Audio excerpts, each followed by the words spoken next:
মাত্র 4 দিনের ব্যবধানে পশ্চিমবঙ্গ জুড়ে মসজিদ, মুসলিম বাড়ি ও ব্যবসা প্রতিষ্ঠানে 34টি হামলার অভিযোগ উঠেছে বিজেপির বিরুদ্ধে। মসজিদ রক্ষা করতে গিয়ে নিহত হয়েছেন একজন মুসলিম ব্যক্তি।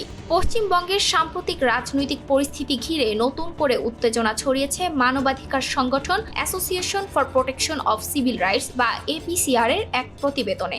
এপিসিআর এর প্রকাশিত সেই চাঞ্চল্যকর রিপোর্টে ঠিক কি দাবি করা হয়েছে। সংস্থাটির দাবি, নির্বাচনের ফল প্রকাশের পর থেকেই রাজ্যের বিভিন্ন জেলায় সংখ্যালঘু মুসলিম সম্প্রদায় ও রাজনৈতিক বিরোধীদের লক্ষ্য করে শুরু হয় সহিংসতা, ভয়ভীতি এবং হামলা।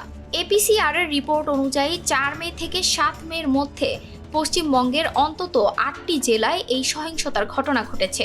সবচেয়ে বেশি ক্ষতিগ্রস্ত এলাকার মধ্যে রয়েছে কোচবিহার, উত্তর ও দক্ষিণ 24 পরগনা, হাওড়া, মুর্শিদাবাদ, মালদা, বীরভূম এবং কলকাতা মেট্রো অঞ্চল। সংস্থাটি মোট 34টি পৃথক ঘটনার তথ্য নথিভুক্ত করেছে। সবচেয়ে চাঞ্চল্যকর দাবি এসেছে কোচবিহারের গোসাইনিমারি এলাকা থেকে। রিপোর্টে বলা হয়েছে, জয় শ্রীরাম স্লোগান দেওয়া একটি মিছিল চলাকালে একটি মসজিদে হামলার চেষ্টা হয়, আর সেই মসজিদ রক্ষা করতে গিয়েই নিহত হন এক মুসলিম ব্যক্তি। শুধু মসজিদ নয়, মুসলিমদের বাড়ি, দোকান, হোটেল, মাংসের ব্যবসা এবং গবাদি পশুর হাটেও হামলার অভিযোগ উঠেছে। বারাসাতে 2টি মুসলিম মালিকানাধীন হোটেল ভাঙচুরের দাবি করা হয়েছে।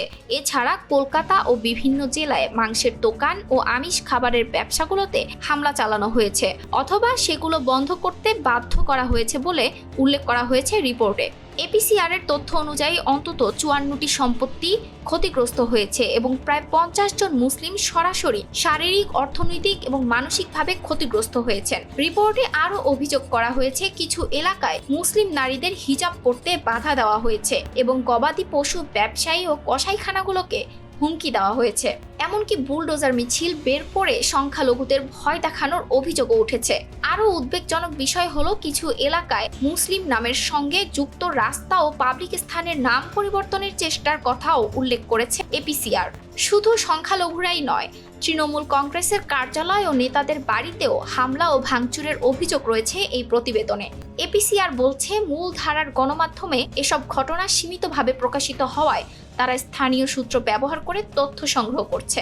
সংস্থাটির দাবি, এসব হামলা বিচ্ছিন্ন কোনো ঘটনা নয়, বরং এটি ছিল সুসংগঠিত ও লক্ষ্যবস্তু ভিত্তিক সহিংসতা।